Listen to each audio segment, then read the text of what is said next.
Setan takut kepada Umar bin Khattab. Setan adalah musuh besar manusia, sebab setan berusaha sekuat tenaga dengan segala tipu dayanya untuk menjerumuskan manusia ke dalam jurang neraka. Namun ternyata ada manusia yang sangat ditakuti oleh setan. Siapakah orang tersebut? Rupanya setan sangat takut terhadap salah satu sahabat Rasulullah SAW, yaitu Umar bin Khattab. Pada saat itu ada beberapa wanita Quraisy sedang berbincang-bincang dengan Rasulullah SAW. Lalu datang Umar bin Khattab dan memohon izin masuk ke rumah Rasulullah SAW. Ketika Umar hendak masuk, para wanita tadi langsung membenahi hijab. Mereka bersembunyi di balik hijab. Rasulullah memberi izin Umar sambil tertawa.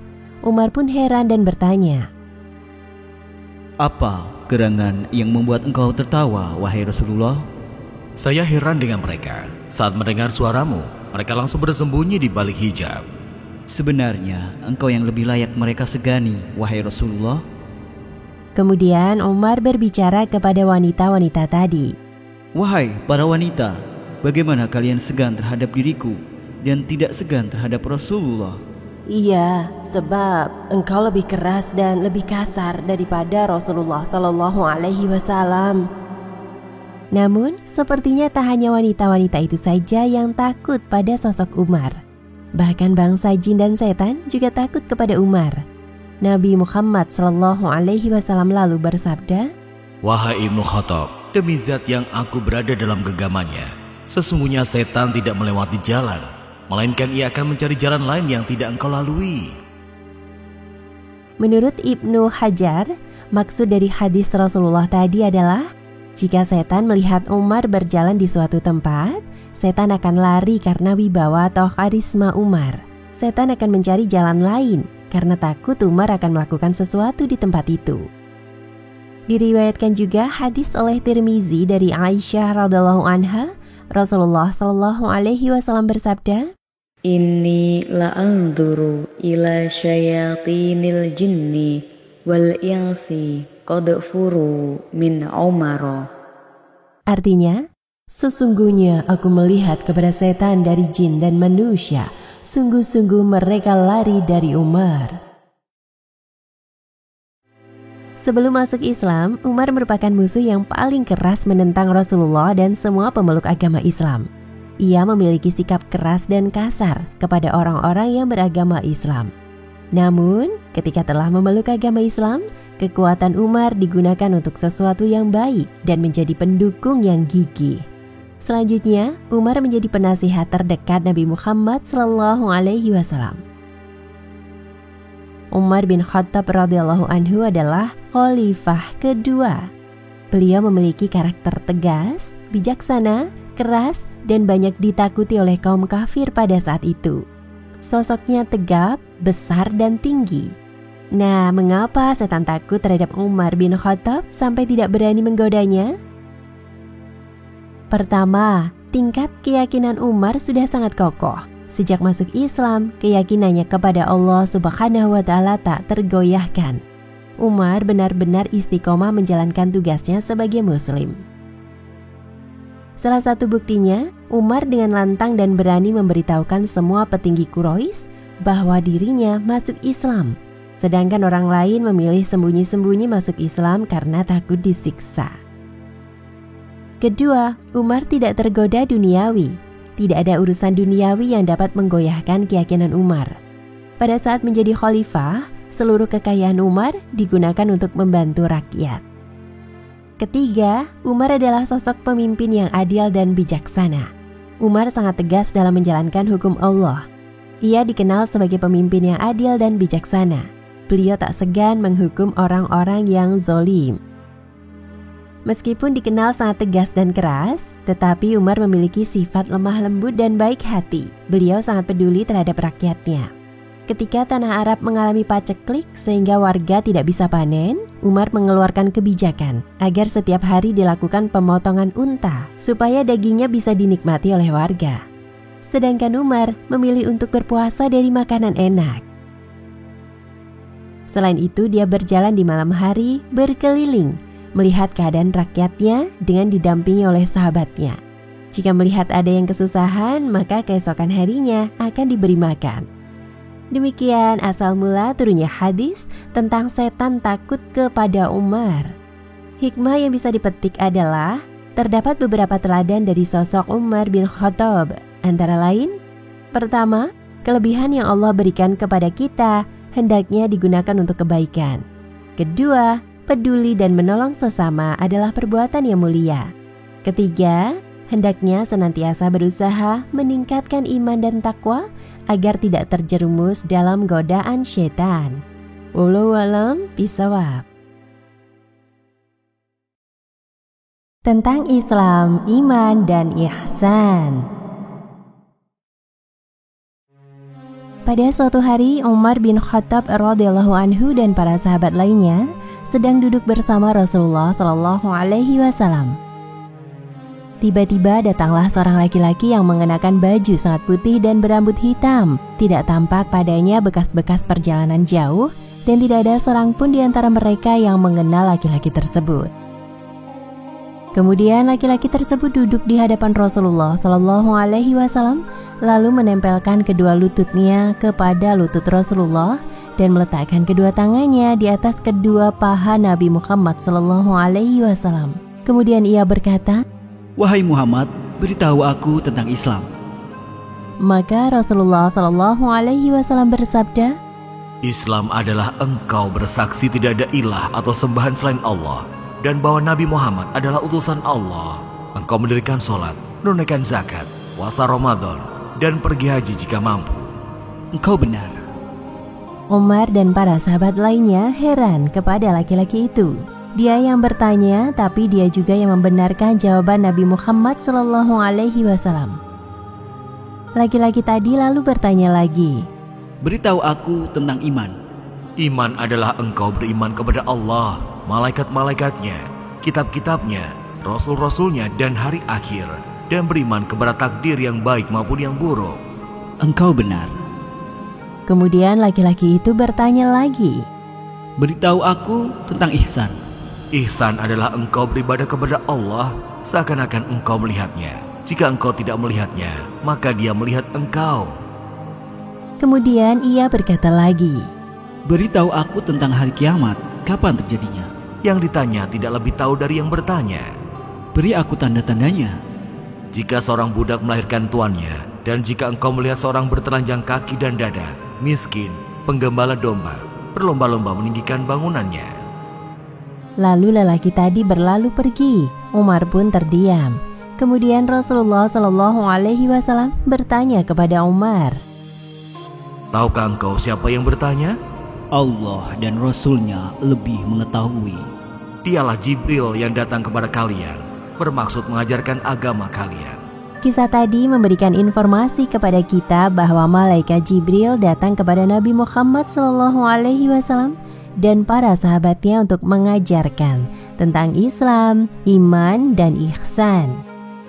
Dalam hadis riwayat Muslim tadi dari Umar bin Khattab radhiyallahu anhu, Rasulullah Shallallahu Alaihi Wasallam bersabda, Al-Islamu an tashhada an la ilaha illallah wa anna Muhammadar Rasulullah wa tuqimas sholata wa tu'tiyaz zakata wa tasuma ramadana wa tahujjal baita in istata'ta ilaihi sabila. Artinya, Islam adalah engkau bersaksi tidak ada ilah sesembahan selain Allah dan bahwa Nabi Muhammad adalah utusan Allah. Engkau mendirikan sholat, menunaikan zakat, puasa Ramadan, dan pergi haji jika mampu. Islam artinya patuh dan tunduk kepada Allah dengan cara mentauhidkan, mentaati, dan membebaskan diri dari kemusyrikan dan ahli syirik. Islam adalah agama yang ditegakkan di atas 5 pondasi, yaitu: pertama, mengucapkan 2 kalimat syahadat. Asyhadu an la ilaha illallah wa asyhadu anna Muhammadar Rasulullah. Kedua, menunaikan salat wajib pada waktunya dengan memenuhi syarat, rukun, dan memperhatikan adab dan hal-hal yang sunnah. Salat merupakan tiang agama. Jika meninggalkan salat, berarti ia telah merobohkan agamanya. Ketiga, membayar zakat. Membayar zakat yaitu mengeluarkan sejumlah harta tertentu untuk diberikan kepada orang-orang yang berhak menerimanya dan sesuai dengan ketentuan syariat Islam. Keempat, adalah berpuasa di bulan Ramadan. Dan kelima adalah melaksanakan haji bagi yang mampu. Selanjutnya Rasulullah SAW juga bersabda tentang iman.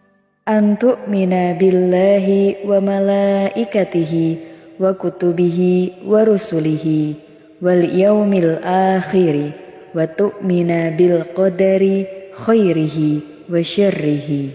Artinya, iman adalah engkau beriman kepada Allah, malaikat-malaikatnya, kitab-kitabnya, rasul-rasulnya, dan hari akhir, dan beriman kepada takdir yang baik maupun yang buruk.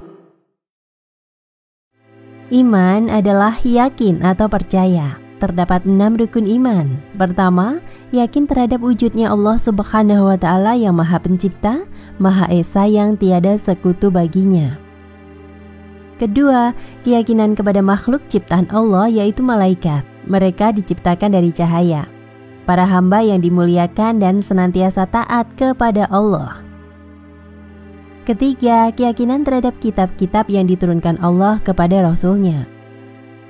Keempat, keyakinan terhadap adanya para Rasul yang diutus Allah kepada umatnya. Kelima, keyakinan terhadap adanya hari akhir. Pada hari itu, Allah akan membangkitkan manusia dari kubur. Mereka akan mendapatkan balasan sesuai amal perbuatan mereka.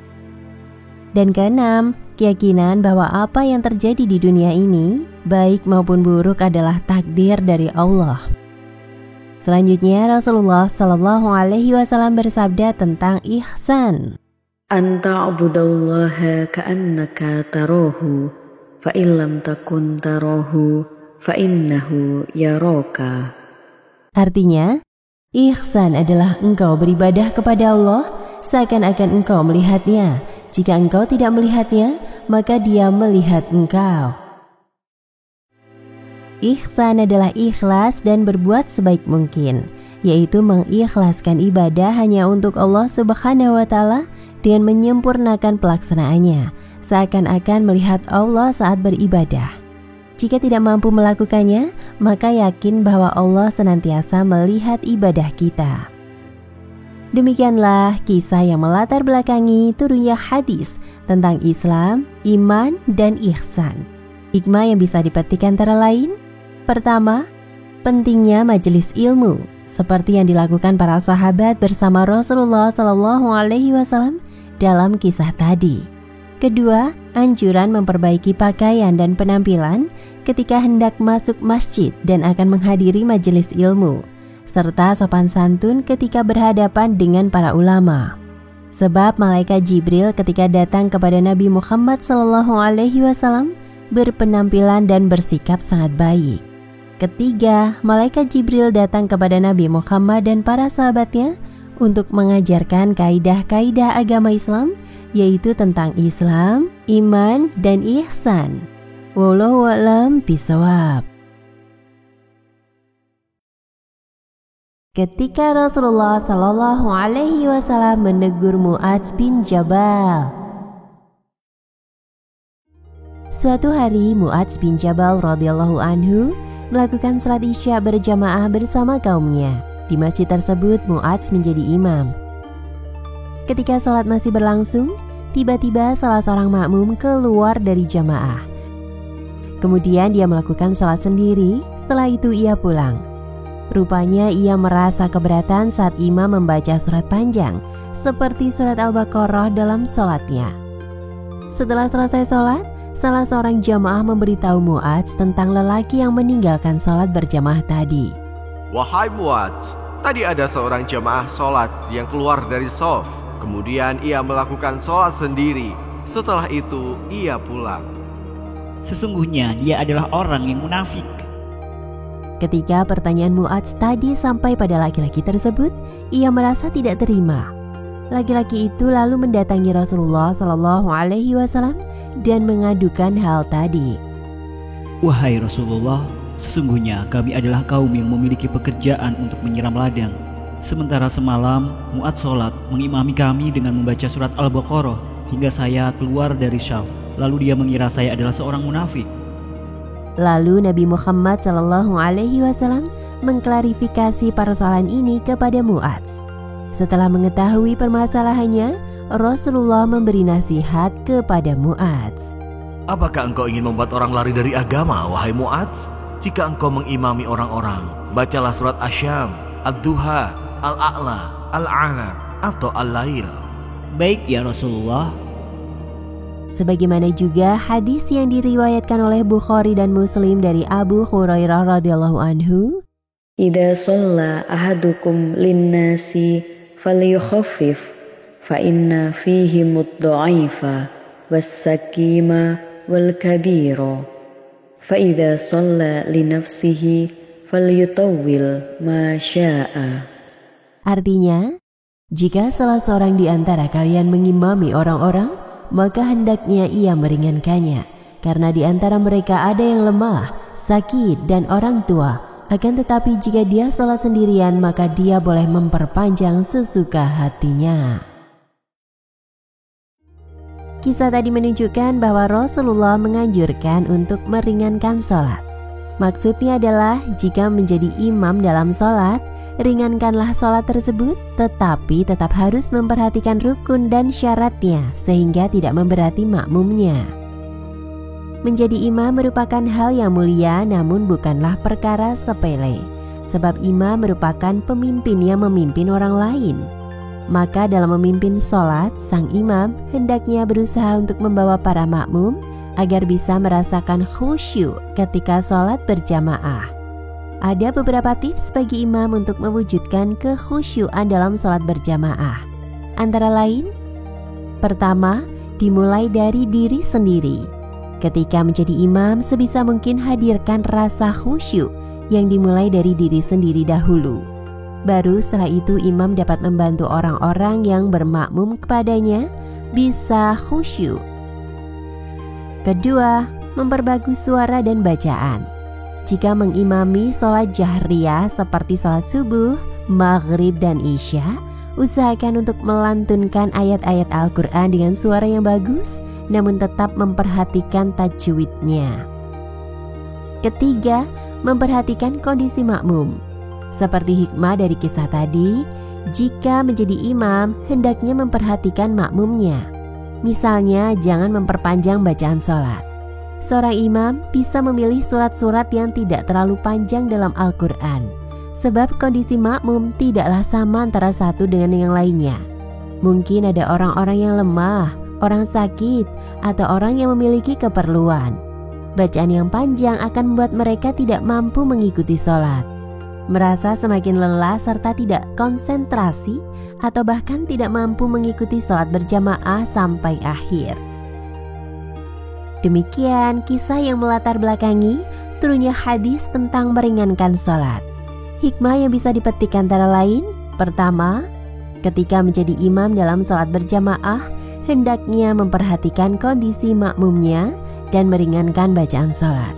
Kedua, mengakui kesalahan dan menerima nasihat merupakan perbuatan yang mulia agar dapat memperbaiki kesalahan, seperti yang dilakukan Mu'adz dalam kisah tadi. Wallahu a'lam bishawab.